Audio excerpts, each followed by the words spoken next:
Hello, one and all, here for another edition.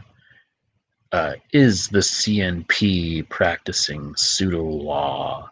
Today we're going to go over the case between the Canadian Nationalist Party and the city of Saskatoon in regards to the city excluding the party from speaking and assembling at City Hall during the 43rd federal election. Now I'm just going to screen share here.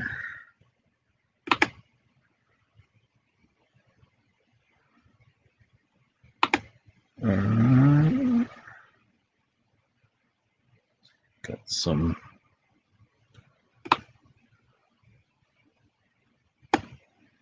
Chrome tab. Just bear with me for 2 seconds here. It's got a lot of tabs open. Oh my lord. Okay.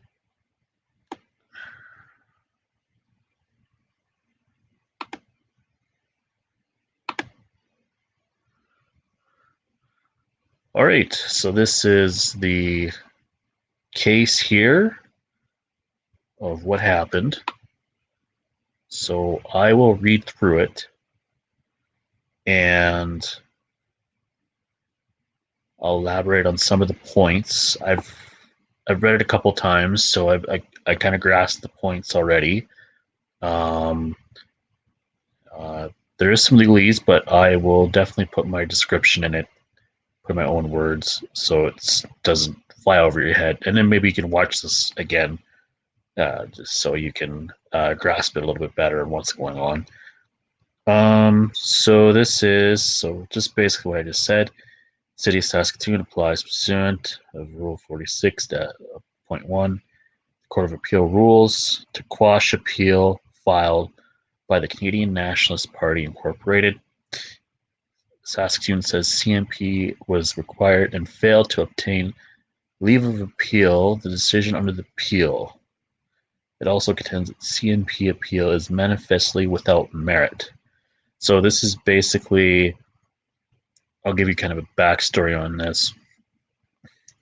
So the CNP came in October wanting to represent themselves in the Court of Law, Queen's Bench of Saskatchewan, and they were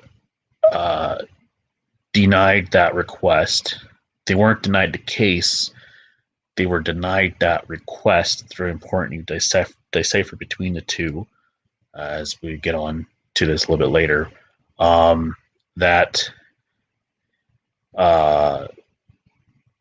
you need somebody from the Law Society of Saskatchewan to represent the corporation. And it goes on here. So, so basically he's appealing that you need somebody from the Law Society of Saskatchewan to represent the CNP. Simple enough. And I'll get to the legalese stuff.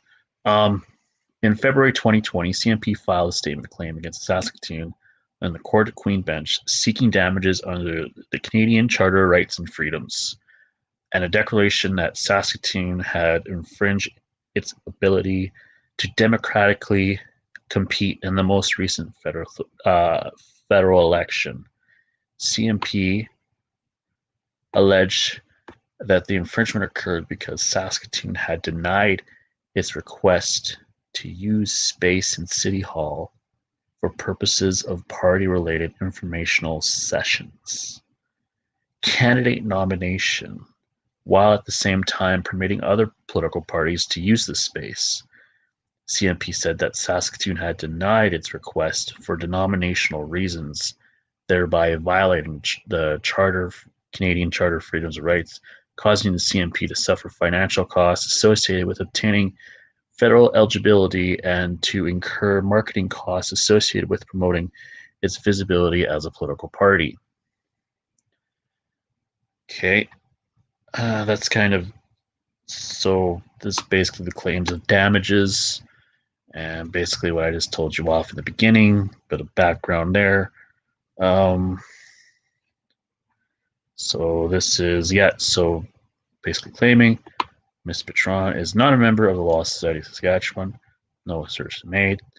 He's in law, but that's not his case. His case is different, and that he doesn't need to be a person of the Law Society of Saskatchewan. He has neither asserted that he's a member of such society to begin with. So that's a false premise there. In October 2020, Saskatoon applied the Court of Queen's Bench judge under Rule 234 Queen Bench Rules for order that the CNP be represented by a lawyer in the action. The application was adjourned once at the request of Mr. Patron, and the CNP was ordered to serve and file any affidavit materials upon which it intended to rely prior on to the return date. CNP did not serve or file any materials. That's not true. Plenty of files have been submitted. I don't necessarily want to comment on them further because I'm not sure exactly the nature of those files, but there was files that was submitted, or else they wouldn't even consider this to begin with. So it's kind of contradictory in that sense. They wouldn't even consider this appeal if no affidavits were served. Let's just leave it at that. Let's see, Chambers. Judge granted Saskatoon's application ordering that the CNP be represented by a lawyer in the action, and also that the CNP not be permitted to take any further steps in the action without a lawyer.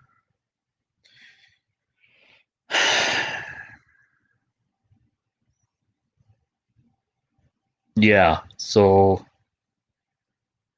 basically, like, this is just the interpretation, and it goes into interpretation as well. This is a very skewed interpretation from what I am judging here of that there's already been a suit that so the justification has already been set even before the case to represent himself has been put forward. So this is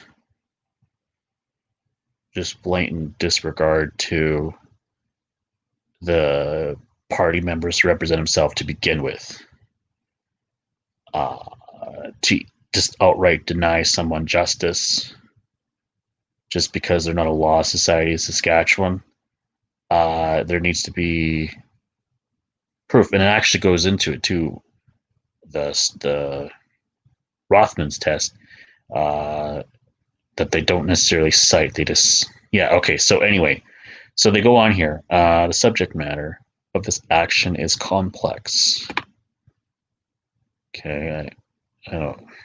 Okay, well, you want to expound on that?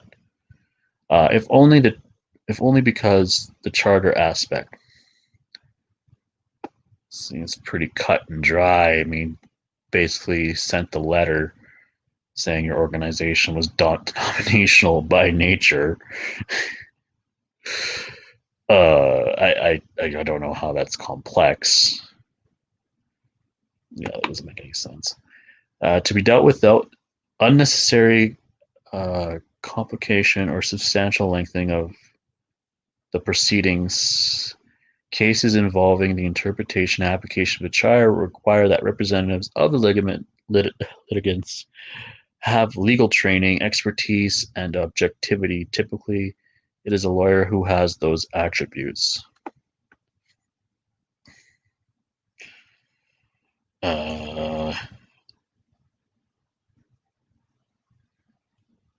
I mean, I get the reason why you want a third party for objectivity.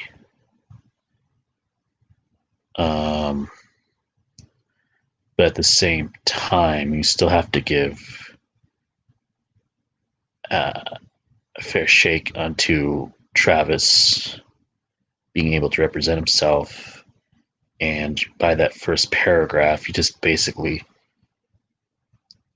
neglected any of that opportunity. So I doubt that there has been any objectivity in this case filed by the judge already. So it's just so he says you have to have objectivity, but at the same time, it's like you haven't permitted him to prove that he can represent himself without a lawyer. It doesn't make any sense. But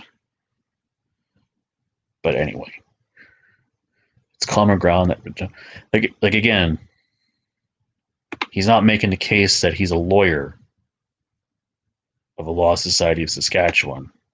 That's not his case. His case is that he does not need to be a member of the Law Society of Saskatchewan, and this is the insinuation that it's an absolute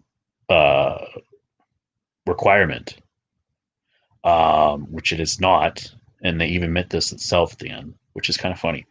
But no, it's not an absolute requirement that you need to be a lawyer of the Law Society of Saskatchewan, and he's not giving you any evidence that he has a certificate of such.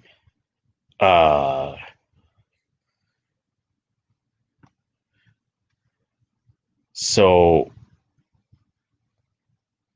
what is complex about your charter rights freedoms getting violated fundamentally when there's like clear-cut evidence? Doesn't make any sense. What do they mean by a complex matter? I don't know. Doesn't make any sense. The circumstances of this matter, kind of circumstances of Rule 234 exists. This is Queen's Court bench rule.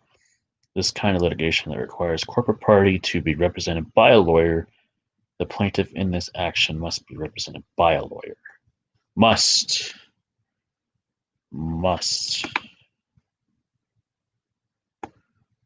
Does that imply absolute? I think so. It's an absolute requirement. Just the contradictions, man. It's crazy. The plaintiff must be represented in the action by a lawyer. Here we go again. Must.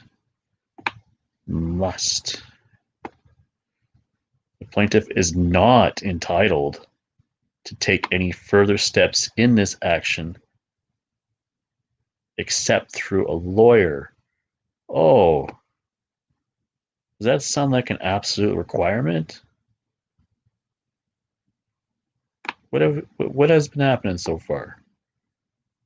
So he's established. He's a sole director of the CNP that's been established. Represents the CNP in all court proceedings related to the action. Thus, Mr. Bertrand is not a member of the Law Society of Saskatchewan. No assertion he's made. He's not making an assertion, or he's not trying to give. He's not claiming that he's a Law Society of Saskatchewan. Why do you think he's trying to claim that? And then you're basically saying that it's a must, it's an absolute, and you can't take any further actions without a lawyer. That sounds like an absolute. That doesn't sound like you're actually examining the evidence that he can prove that he's a practitioner of law. Anyway, this is garbage. It's just such a garbage judgment to begin with. Like the hypocrisy in this. Like you think you go to court and you think it's objective and it's fair. It's not fair. It's absolute trash, dude.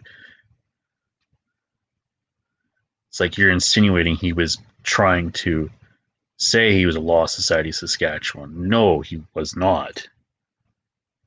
And no, it's not an absolute. And you actually admit that at the end too, which is funny. But here you're insinuating he cannot take any other action except through a lawyer. Oy, oy, oy. That's ridiculous. Anyway,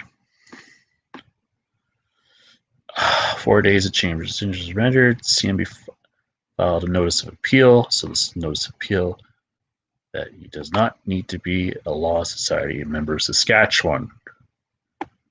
Remember that. Notice of appeal is that he does not need to be a law society of Saskatchewan member to represent himself in the Court of Queen's Bench of Saskatchewan. It's not he's trying to prove that he's part of that society, is that you don't, it's not an absolute requirement, and that he will submit the evidence that he can represent himself.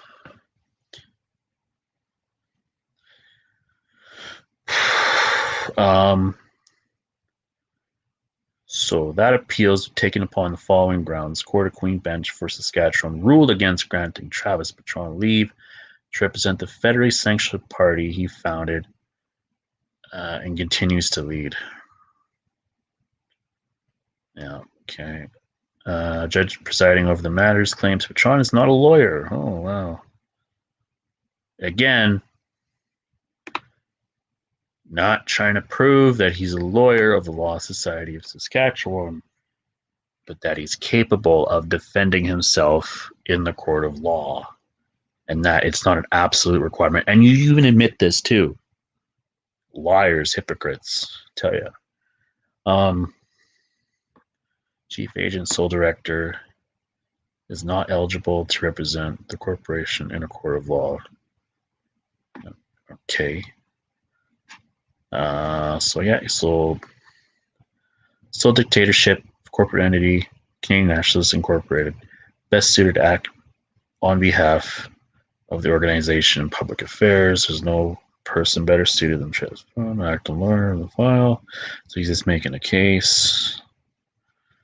Allegations against the current government are most serious for democratic and constitutional integrity of Canadian society.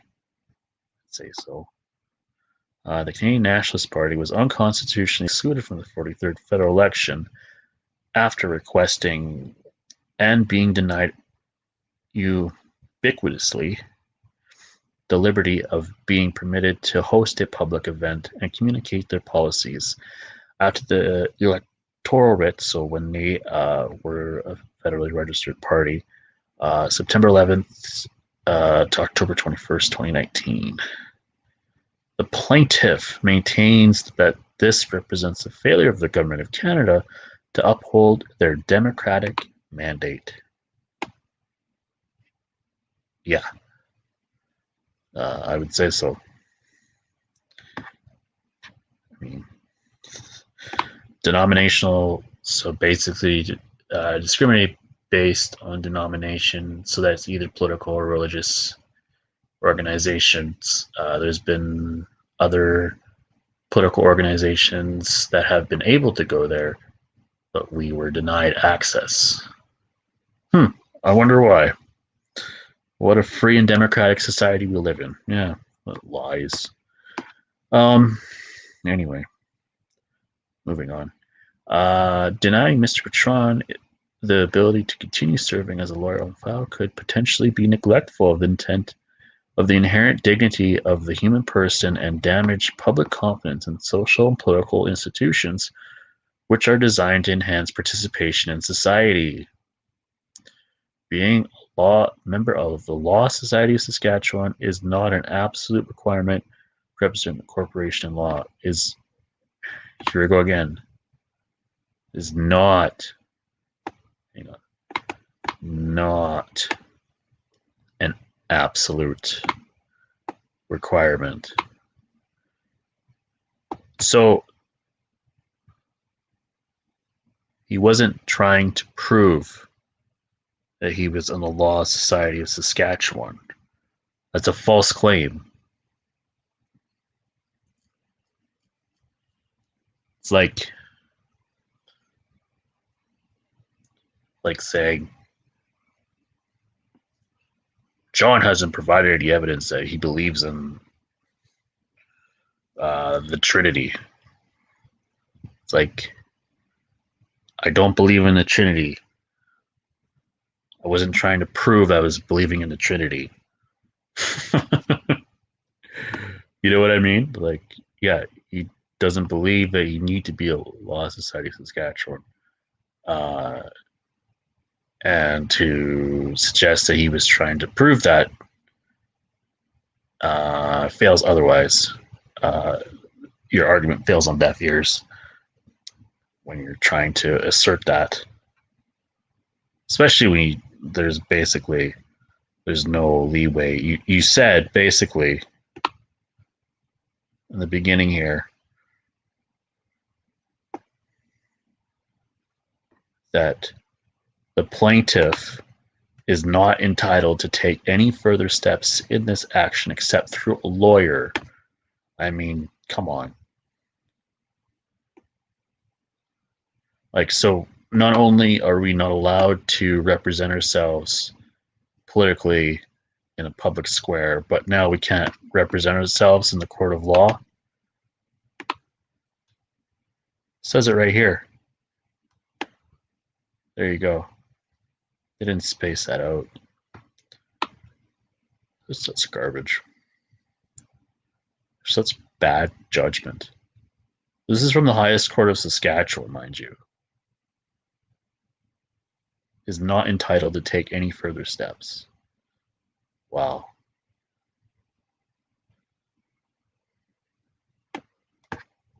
I definitely wouldn't say that if I was a judge. That's horseshit. But anyway, moving on. So Saskatoon applies to quash CNP's appeal on two bases. First, it argues the Chamber's decision was interlocutory decision. I got a definition here for you guys. Hang on here.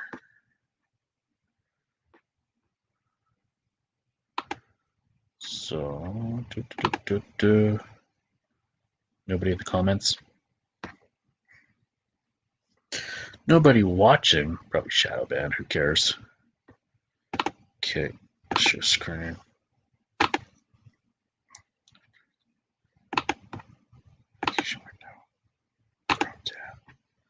Entire screen. Click. Yes. Yes. So, interlocutory injunction is a court order to compel or prevent a party from doing certain acts pending the determination of the case. It is an order made at an interim stage during a trial and is usually issued to maintain the status quo until judgment can be made. So basically, it's the status quo. So having a Law Society of Saskatchewan is one of the procedures, and they want to prevent the party from making any other action to maintain that or maintain the procedures of the court in accordance with the court Queen's Bench rules.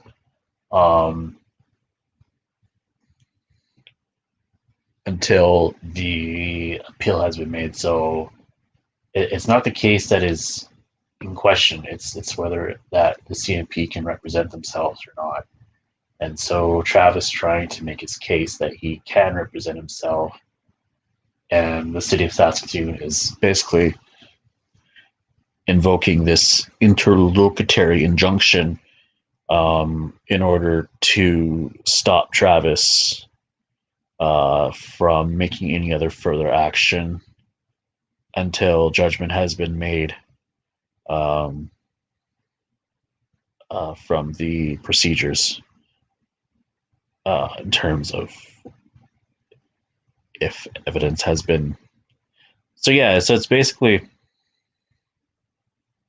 it's preventing him from challenging the procedures of the court.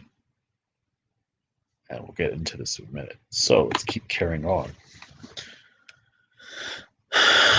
So, yeah. So such CNP cannot appeal without observing leave.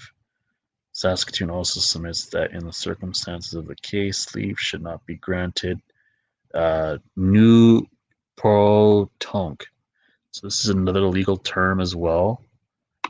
This term here is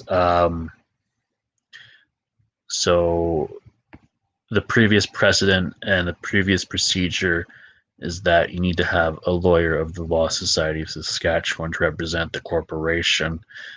But his case, as you'll see later on, is that thing to adjudicate that process as it is a pressing matter, as is not the democratic integrity of the institution is at question, and therefore we must take this in consideration when uh, when when we should decide if Bertrand should represent himself or not. So basically, they should invoke that to get rid of a because there's a thing called in law, it's called stare decisis. It's basically, it goes back to previous cases in how the law was applied and what procedure was followed. So he's saying to invoke this is to basically do not invoke the procedural aspect of the case, but to take this current case in consideration as its unique circumstances pertain to the democratic integrity of the institution of Canada. So that's basically what he's doing. He's basically to remit past judgments for this certain case. That's what that basically means. I can also look it up too, but yeah. So he says, second, Saskatoon contends that CNP should be quashed pursuant to Rule 46.1. The Court of Appeal rules because it's manifestly without merit. So basically it's saying this is without merit. CNP takes position that the leave of appeal is not required because it's a right to appeal is inherent. The appeal raises questions that the concern liberty of an individual. In the alternative, CNP says that if leave is required, this court ought to grant leave numéro pro tonque because the appeal raises questions of national importance regarding the integrity of the electoral process and right of self-representation.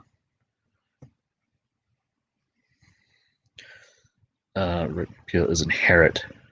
Yeah, so he's just making that claim. So that's basically ought to grant. Yeah, he's saying he's ought to grant because of the special circumstances of the case. It's wrong to require to engage counsel. Mr. John submits that because he is a sole director of the CNP and the corporation are effectively one entity. Okay, so basically, there's actually in the Court of Queen bench, there's actually a rule. I believe it's section 2-9 that basically says that there is a business. I did have it here. Okay, so I think it's 219. Let's go up here.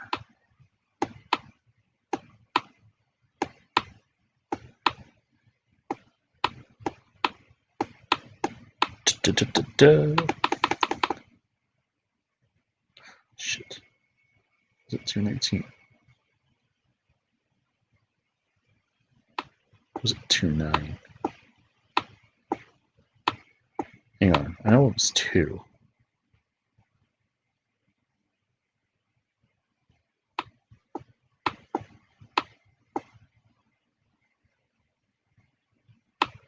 I think it's 2-9.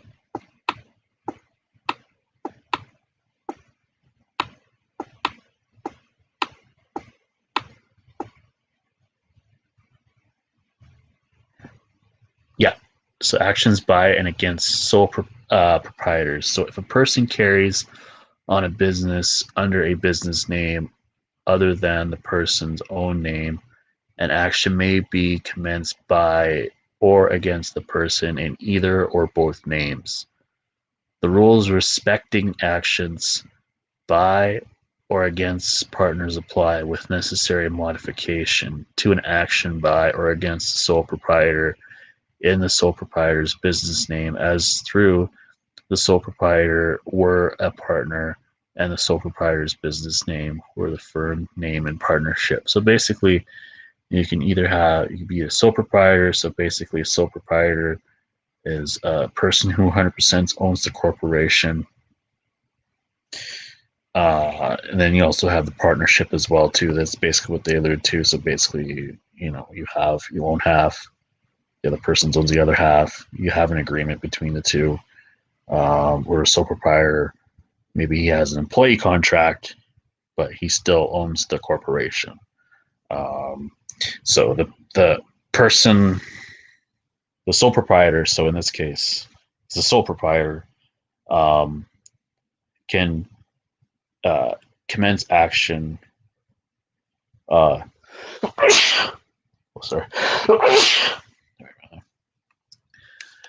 Against the person, or can accuse other people, can commence action against other corporations, either as an individual or as both. Yeah, he's an individual or both, either as a person or the corporation. So they are interchangeable as well, too, in that definition.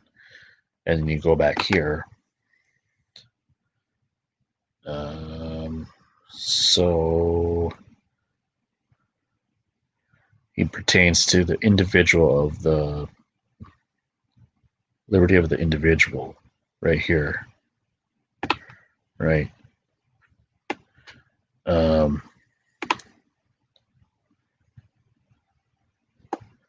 He can make claims as a corporation, person, or both. They're interchangeable. Oh.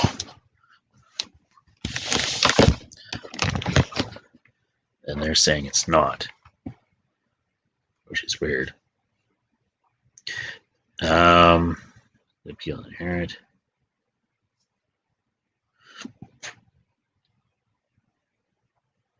As well as explain about abuse.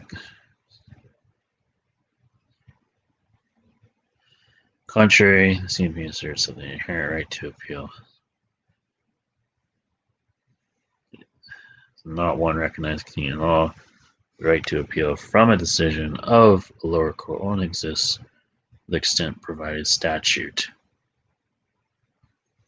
Court of Appeal Act, subject to subsection 3, section 8.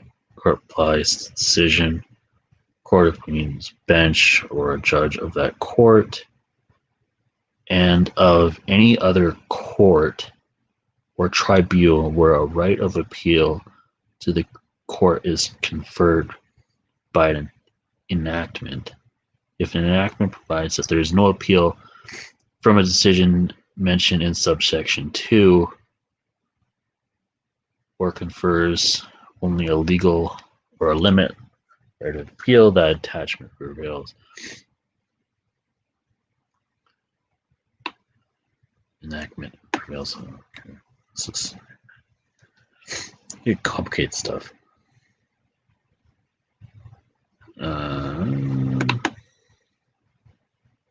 Appeal lies to the court from interlocutory decision of the Court of Queen's Bench. Leave to appeal is granted by a judge court. Leave to appeal. So basically it's saying it's still up to the judge to grant the appeal. Now it's going into leave of appeal to enter a decision is not required in the following cases. So it's saying, interlocutory decision So this is the decision. Integrity is basically preventing any further action of the individual to let the process proceed, the procedure proceed, let the procedure go, commence as it is, and not let Travis interfere with that procedure. So the cases involving individual liberty, as can be seen where the court Queen's Bench is insular in nature and falls within the scope of the Act, an appeal to this court is permitted only with leave unless the case fits into one of the exceptions set out as Section 8.2.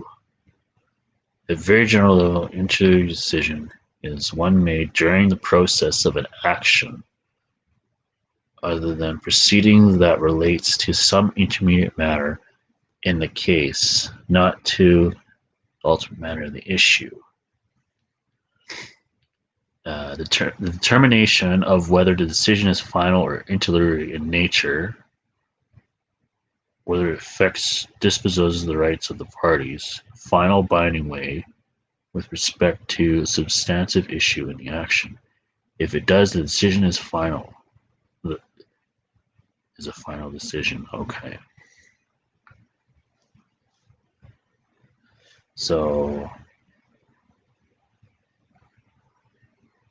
this is a final decision, and they're basically coming back saying there's no further action that needs to be commenced.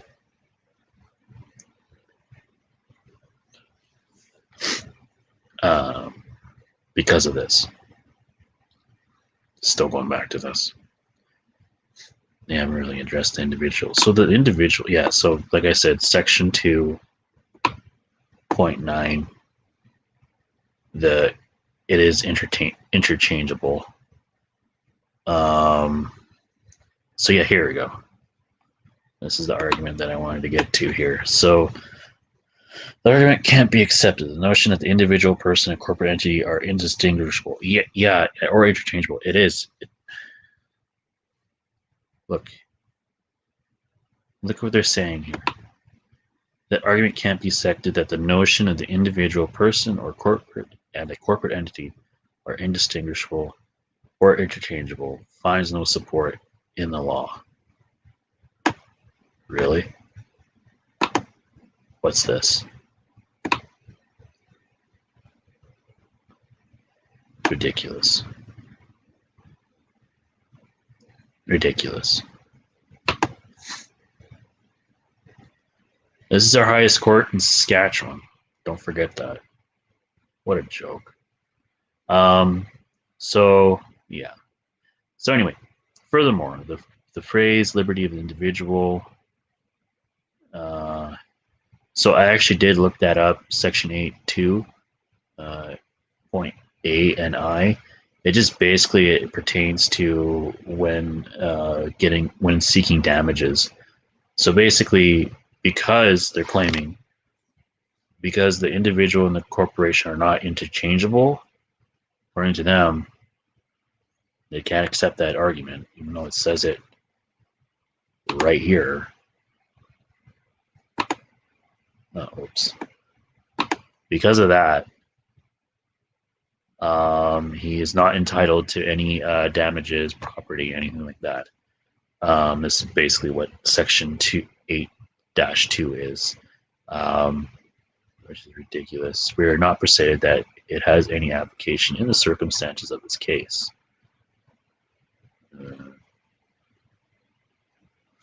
You made a claim. You made a claim that is just blatantly false.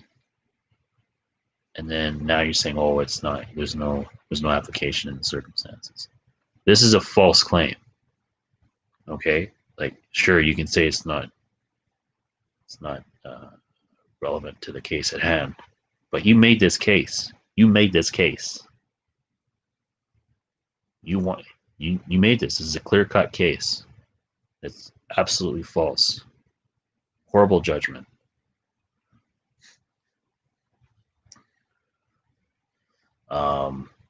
So that diminishes your credibility of your argument to begin with. If you just said this, fine. It's not persuaded. It's not applicable to this to proceeding ahead. Fine, but you said this right here, so yeah, doesn't make any sense. Anyway, applying decisions of this court as summarized in Poneroth, I don't know what that is, and referred to briefly above, it is clear that the Chamber's decision was interlocutory in nature. The order requiring a CNP to be represented by counsel is a procedure order. It did not bring the matter to an end. So as I was saying earlier, it did not bring the matter to the end. Procedure. Here. It did not determine the merits of the cause of action or defense. It did not dispose of the rights of the parties in a final and binding way with respect. So basically, because there hasn't been any final decision yet, there hasn't been any rights violated by the individual. But then they say, oh, but it's the individual person, the corporate entity, are not indistinguishable or interchangeable. Finds no support in law. Like, fuck. No rights have been violated. So they kind of squeeze their way out of that one. So we'll see. This hasn't been finalized yet. So, but anyway, I digress. Well, not a decision of the panel of this court is fully in line with the conclusion.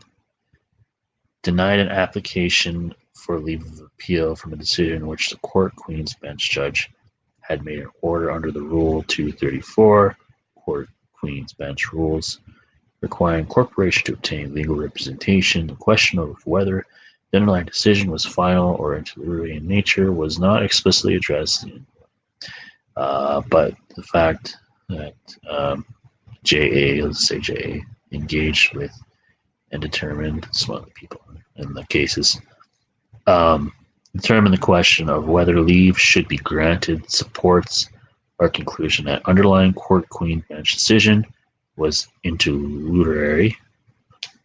If the underlying decision had not been interlocutory, say that right, this court would not have had jurisdiction to entertain the request for a leave.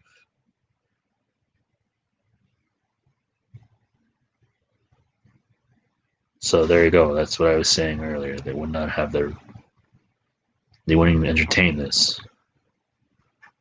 if it was not interlocutory. Or if the documents were submitted, right? So, basically,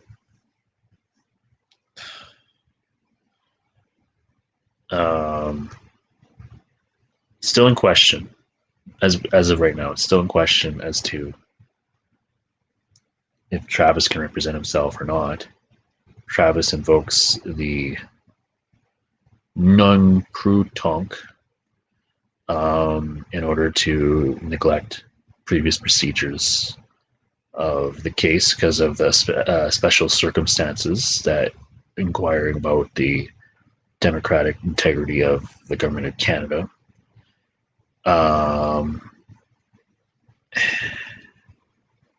For some reason, the corporate entity are not distinguishable or interchangeable, but they are, as I showed you.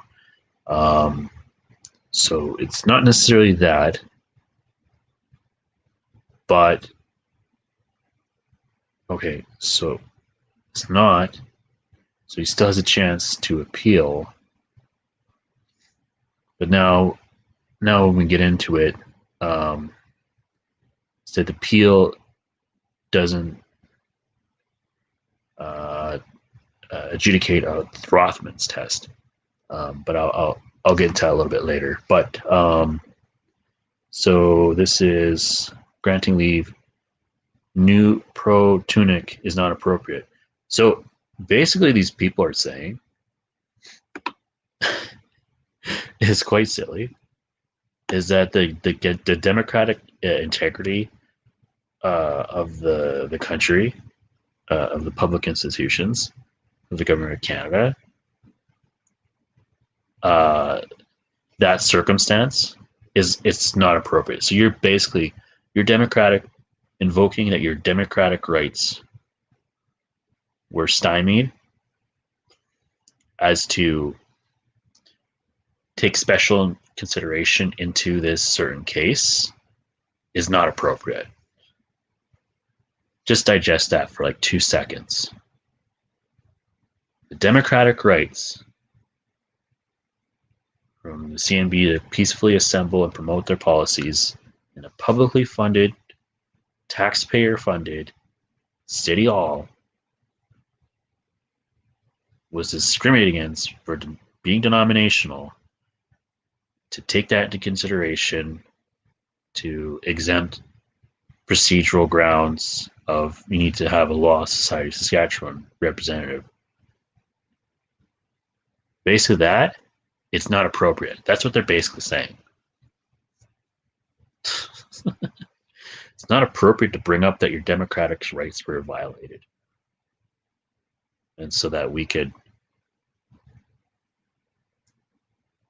neglect, or we can exempt the existing procedures of the court. Ridiculous.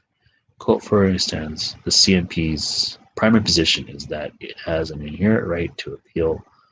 We have addressed that argument as subsidiary position. CNP indicated that if its primary argument was not accepted, the court would go on to consider Saskatoon arguments that leave nuc pro tunic should not be granted. So Saskatoon, that's why they wanted to invoke the interluderary clause, is that this should not be granted. And the court has addressed the argument, but they believe that bringing up your democratic rights being violated is not appropriate. Get that so far. As a first point, there are ample authority for the proposition that the power to grant leave to appeal nuc pro tuc, say that right, is an extraordinary power. Right? It is to be used sparingly so as not to defeat the general purpose of a leave requirement. Man.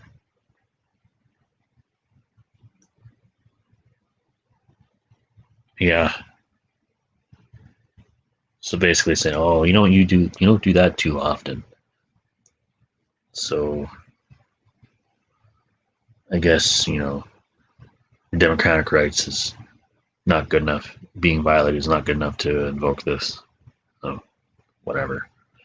In determining whether to grant, and it also gets kind of more facetious as well too. You'll see later. Oh, so that's their interpretation. What a shitty interpretation.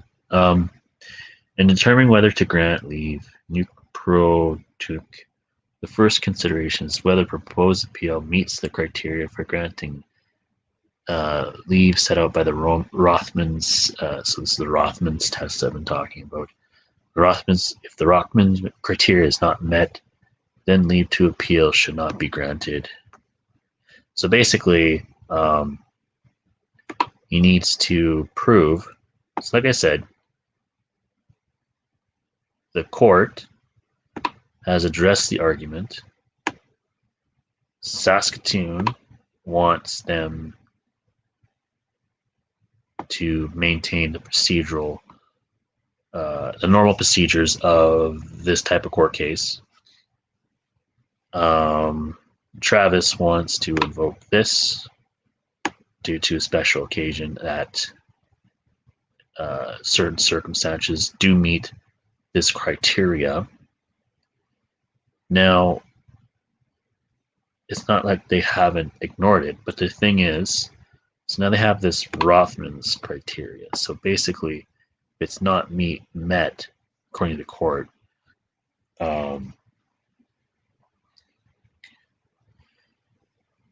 they won't grant leave. But leave would be granted under the Rothmans. The court looks at such considerations as the appellant acted reasonably in not seeking leave, and whether there has been undue delay occasioned by the failure to seek leave. So basically they're saying they want to do this most efficiently as possible in complex matters. They don't want unnecessary resources being used in such matters unnecessarily, as they interpret it. Again, it's interpretation, right? And so even if you meet this criteria, so basically they're saying not only do you have to meet this criteria, but also you have to seek out their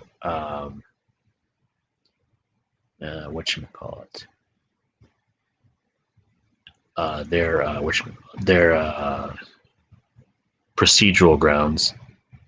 So you have to seek out a law society, Saskatchewan, of some sorts. You have to prove that as well. So you have to prove that you're competent in defending yourself, but you also have to prove that you're seeking leave from. You're not seeking leave. You're seeking someone from the law society. You're following the procedures of the court, and whether there had been undue delay occasioned by the failure to seek leave. So basically, if you can't prove this, even if you can prove this, but you can't prove this, they might interpret that as undue delay occasioned by the failure to seek leave.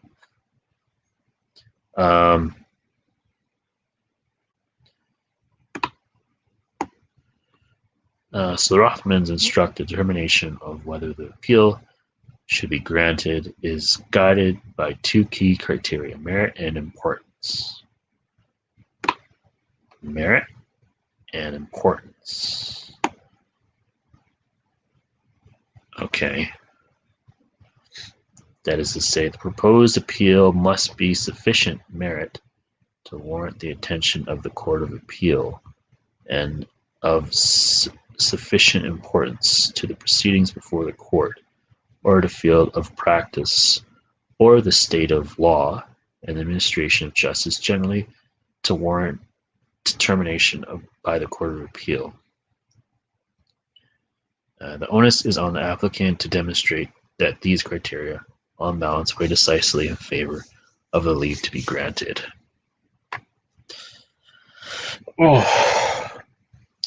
Importance. I mean, the democratic integrity of the institution, that's not important. Merit. Well, I don't think you guys really addressed merit with your piss poor judgment of what is an individual or corporation. That was a total disaster of a judgment. And the Rothman's criteria is basically puts you in this like trap of like you need to reasonably seek a law society of Saskatchewan person, which would probably tank your case.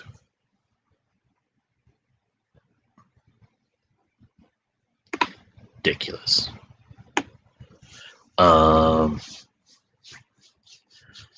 So the merit component of the Rothman test requires the court to consider whether the proposed appeal is prima facie frivolous or vexatious, or prima facie destined to fail in any event.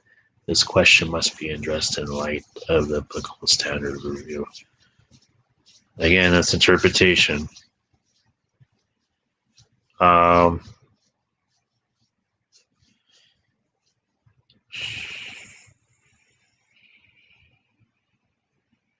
It gets worse.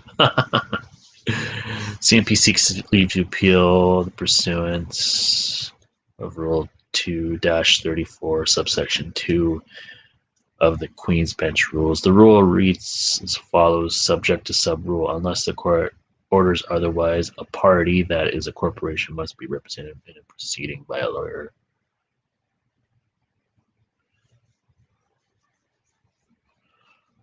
Oh no, it's a court. Yeah, that's basically the Queen's Bench Rules. Two things are apparent from the wording of 2-34, subsection 2. First, the stating premise is that the corporate litigant must be represented by a lawyer. The second is that the decision to permit a non-lawyer to represent a corporation involves an exercise of discretion on the part of the Chamber's judge. So that's the exception to the rule. So it's at the discretion of the Chamber's judge. Accordingly, and his judgment sucks. Accordingly, in the order to satisfy the first stage of the Rothman test, CNP must establish that the appeal is not prima facie, so destined to fail. And the standard reviewable to a discretionary decision. That standard of review is differential in nature. Principle is regarded. Failed to act judiciously or rendered. These cases confirm that appetite intervention in discretionary is appropriate where a judge made a palpable overriding error in their assessment of the facts, including, as a result, misapprehending or failing to consider material evidence. Appetite intervention is also appropriate where the judge failed to correctly identify legal criteria which govern the exercise of the discretion, or misapplied their criteria, thereby committing an error of law. Such errors may include a failure to give any or sufficient weight to a relevant consideration.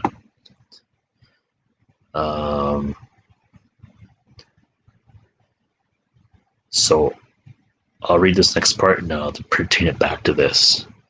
In our view, deferential standard review means that the CNP application fails at the first stage. He didn't say anyway.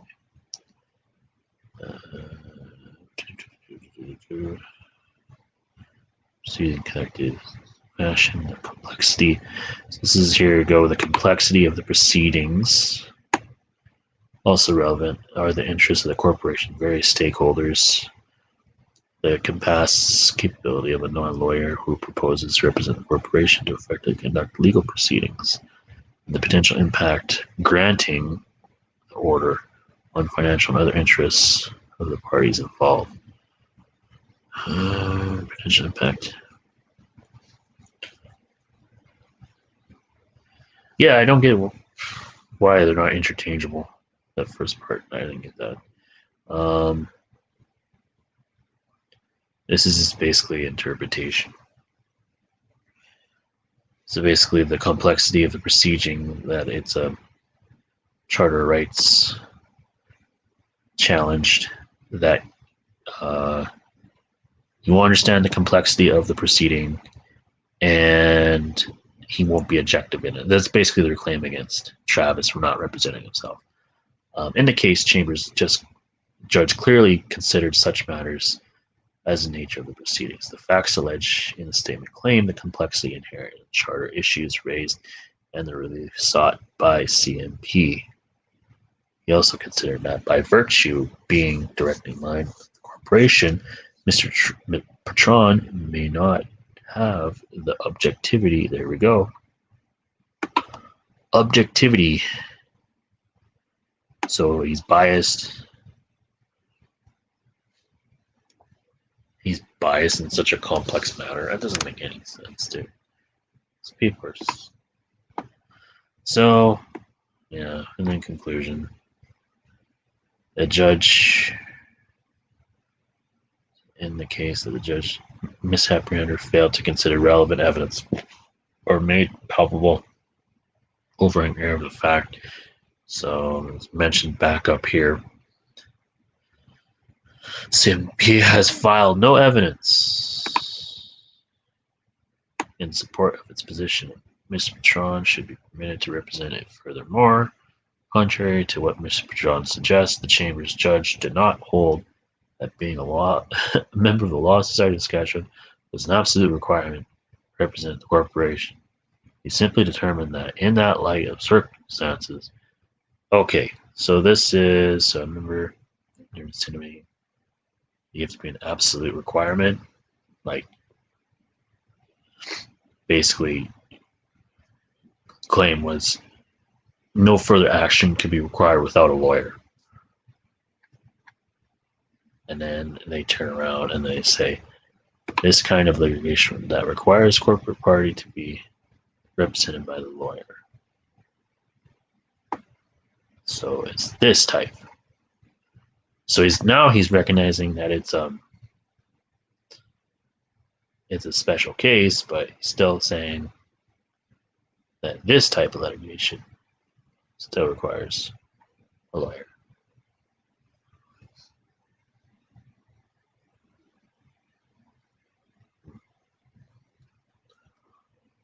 Well, in short, the grounds CNP notice of appeal failed to identify any error on the part of the Chamber's judge that would permit intervention by this court, given the applicable standard of review. First, Rothman's hurdle had not been cleared. The appeal is destined to fail. Accordingly, the leave of appeal cannot be granted. Yeah. So basically, they said that he submitted no evidence. No evidence. Not that the evidence was faulty, but there was no evidence. If there was no evidence, they wouldn't even entertain this to begin with. So basically, it says that the CNP must be squashed, and that so this is just the Court of Appeal. This is not actual the case itself of where the charter rights have been violated or not. This is basically he wants to represent himself, and the court won't allow him to do it.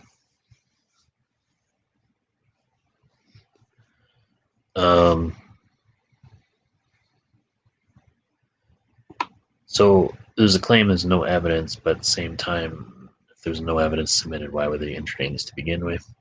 Also, the claim of the individual corporation, obviously you can see here, that person can either be called by the business name or the individual name or both when making claims in court. Yeah, this is really piss poor decision judgments. I think this gives more grounds that the government of Saskatchewan lacks jurisdiction to impose any mandates on us and tell us what we can and can't do, the stroke of a pen, without consent of the public. And that despite claiming that they want someone objective, they have been biased in their interpretation of the law and actually just outright wrong as it pertains to this for sure. This is a slam dunk right here. In terms of like the Rothman's test and the evidence submitted, I mean, why would they entertain this if no evidence was submitted, right? You know what I mean? Liberty of individuals. This is basically like their core argument, which is squashed, because it contradicts their own rules to begin with. In terms of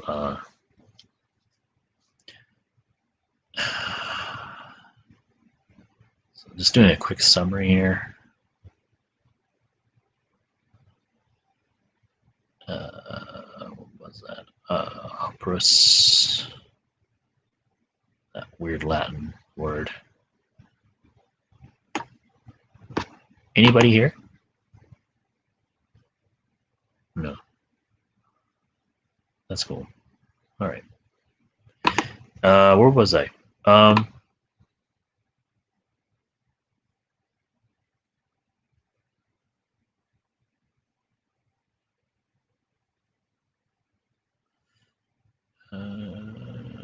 was it?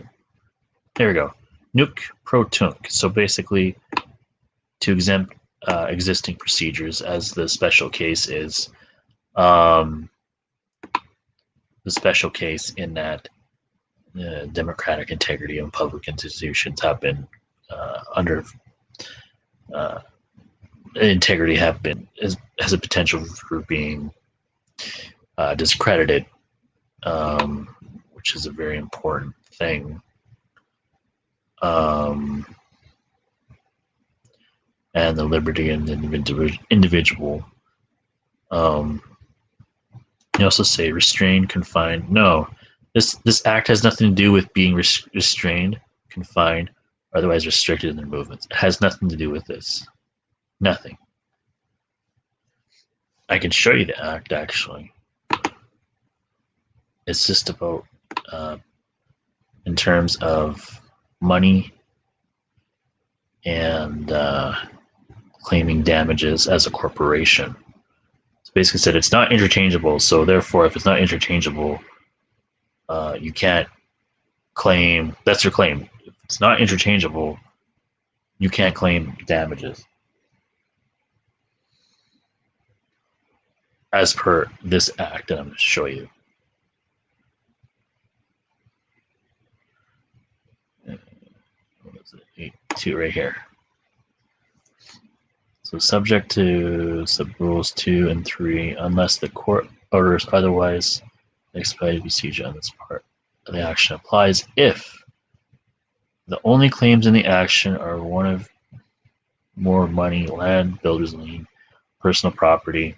The following is $100,000 or less, exclusive of the interest of cost, the amount of money, the amount of any money claimed in the action by the plaintiff for pecuniary loss, the amount of money to be claimed in the action by the plaintiff, non-pecuniary loss. I have to look that word up.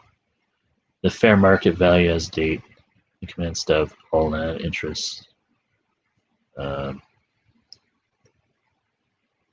Yeah, so this is just basically about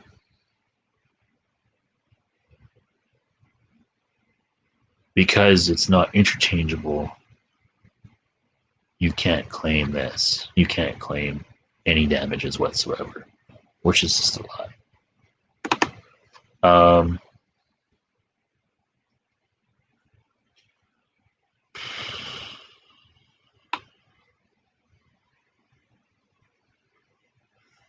Oh yeah, interlocutory.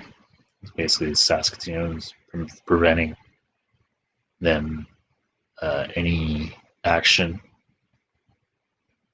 that wasn't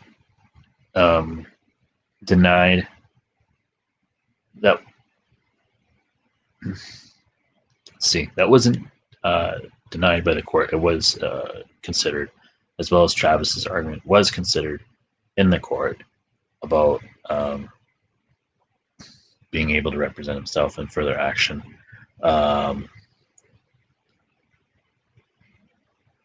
But this is basically the Saskatoon.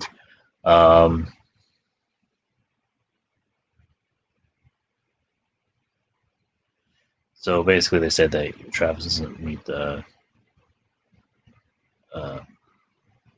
Rothman's test in providing the evidence that he can represent himself without the case being thrown out right away or tanked, I guess.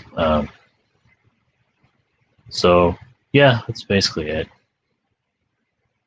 Changes here. Steps. Let's make sure I get this right.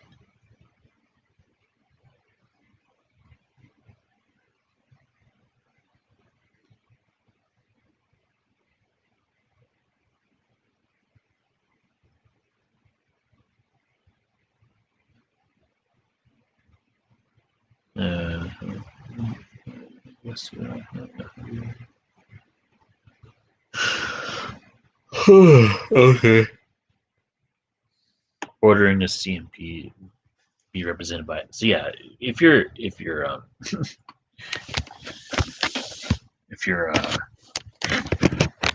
person you're claiming against orders you to be represented by a judge, you know, you know what they'll do. They'll want to tank the case. You know, so anything revolution won't be televised. I'll tell you that, my friends. But anyway, I think I'll stop sharing here. Come back to you guys. Well, I hope that was informative.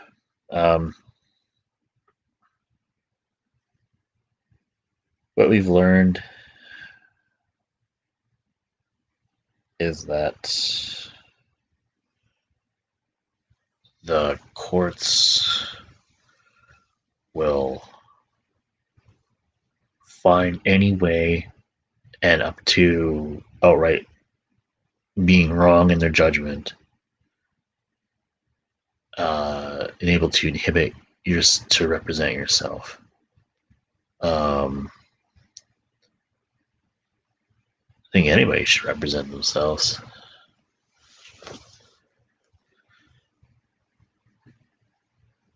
I could see why they have those measures in place, like the Rothman's test, in order to meet that. So not anybody can represent themselves, and they waste time with a whole bunch of court cases. I get that. But at the same time, it doesn't seem like they take into consideration of the special circumstances of the democratic integrity being in question.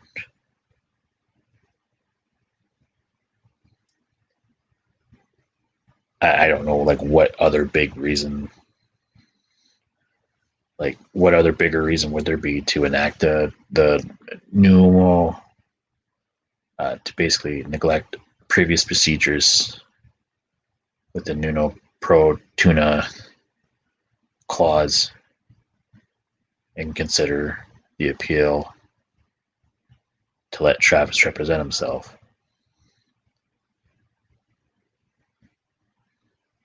At that point, I think the courts really represent you. And that's so weird. It's just like, how do you like neglect that? Like, there's like clear evidence, and yet at the same time, you're just like the federal registered party. There's clear evidence there's been discrimination, yet it still doesn't meet the special criteria to enact that. And then you say there's no evidence. You didn't say there's evidence, but it wasn't up to par with our Rothmans. There's no, I mean, there's no evidence filed. You wouldn't entertain this thing to begin with. So it doesn't make any sense. But yeah, for the one person that's there, just go over my thing, let's go back and review it. But in hindsight, I think we'll see what happens with this review, and we will, if justice is not served, we will find justice somewhere else, because this is not satisfactory. We will not quit till justice is served. And over our dead body, we're going to pay that $1,500 fine for filing a court of appeal on Queen's Court bench over my dead body, over our dead body. So anyway, that's my thoughts on the matter. You guys can rewind back, and you guys have a good rest of your night. Okay, thank you. Bye-bye.